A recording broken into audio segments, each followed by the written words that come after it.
Hi, we are Yin Yang, and we are grateful to be tackling the issue of human sustainability at Rio Tinto.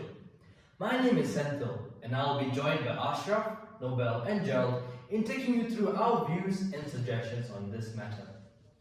Our presentation has four parts to it. Firstly, we will be describing the current human resourcing landscape, both off and onshore. Next, we identify the challenges that are affecting human sustainability in this industry. Moving on, we will propose our framework to address the issue at hand. Finally, we will present the linkages between the main aspects of the framework and its future viability.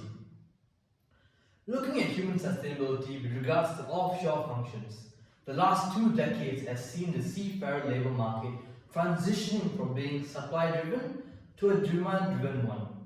Despite the increase in the global fleet, there is a perennial shortage in officers, while a decrease in growth in the ratings population. There are other developments affecting the seafarer population, such as protectionist measures by the EU, the widespread coverage of the seafarers' plight during COVID, and the lack of growth in women seafarers, which Rio Tinto's Chief People Officer described as unacceptably low. Combined with the lagging recovery in the key Southeast Asia labour market, the outlook of the seafaring profession looks worrying. With regards to human capital in onshore functions, these three main areas are seeing high demand from various maritime stakeholders. This is the result of the industry's push towards deriving business value from big data and the importance of ESG governance in day-to-day operations. Since the pipeline of marine surveyors is directly connected to the seafarer population, we believe issues with demand will mostly stem from this profession. The other two may seek talents coming from industries beyond maritime, given that data and ESG skills are universal and transferable. Having seen the current situation of human capital and sustainability, we would like to take you through the main causes resulting in these figures. The current world of seafaring consists of low crewing levels and long working hours that are physically demanding for the crew. Combined with irregular sleep patterns and the lack of shore leave, mental health deterioration among seafarers has become a major issue. It does not help that the fear of reprisal in speaking out exacerbates this. According to the 2021 Seafarer Workfare Report, women make up just 1.28% of active seafarers globally. A survey report by Vista sheds light on why these figures continue to remain low. It indicates female seafarers facing harassment, bullying, and loneliness during their day-to-day work.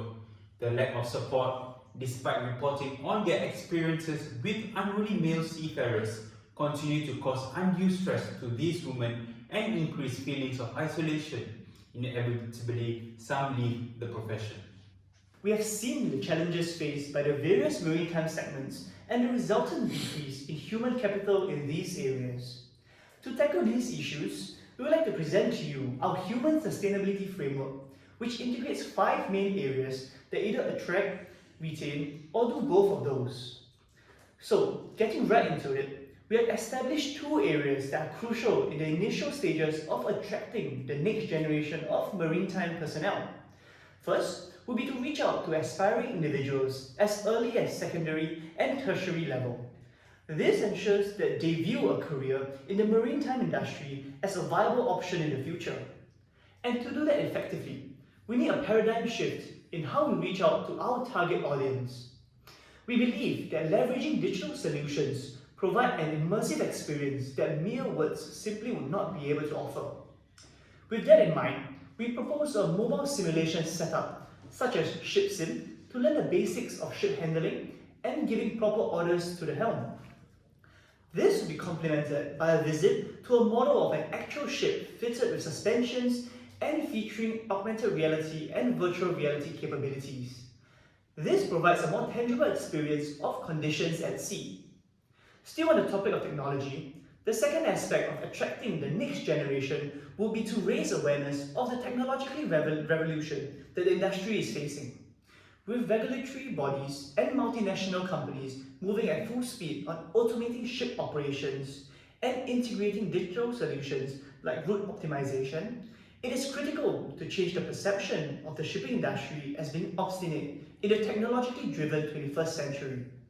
This will help dispel the notion of, for example, seafaring being a purely labourer's profession, when in fact, the upcoming seafarers would need to have a technologically savvy background when manning vessels. This leads to the third component of our framework, which demands a change in the culture of seafaring. In the words of CEO of Anglo Eastern, don't pity the seafarers. Yes, working at sea requires long periods away from home, and is not for the faint of heart. However, painting it in a negative light, owing to the acts of subpar organizations, and presuming that it is a job for those who have no other option, is detrimental to the sector as a whole, and hinders efforts to recruit the next generation of seafarers. Rather, we should be actively promoting the truth. It is for a special group of individuals who are independent, creative, and possess technical skills and ingenuity to solve complex problems with their wit and grit. One way to do that is partnering with content creators who have a primary career in seafaring, such as the likes of Joe Fred. This is truly a novel idea given the lack of advertising initiatives surrounding the maritime industry.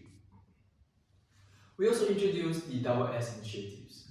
The first S, SimCity, is a virtual simulation of life on board with options and choices to be made.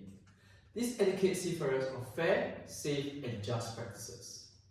Next, Sea Together, a combination of two existing solutions. We'll be incorporating scan-rich Connect POB wearables, which all seafarers will wear, as well as Sea Code open reporting system to provide safety for all our seafarers.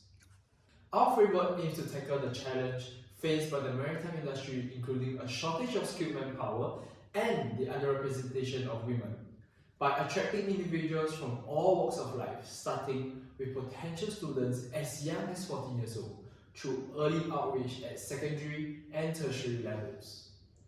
By creating a supportive structure and promoting a positive change in seafaring culture, we believe our framework will not only ensure human sustainability in Rio Tinto, but also benefit the industry as a whole. Thank you.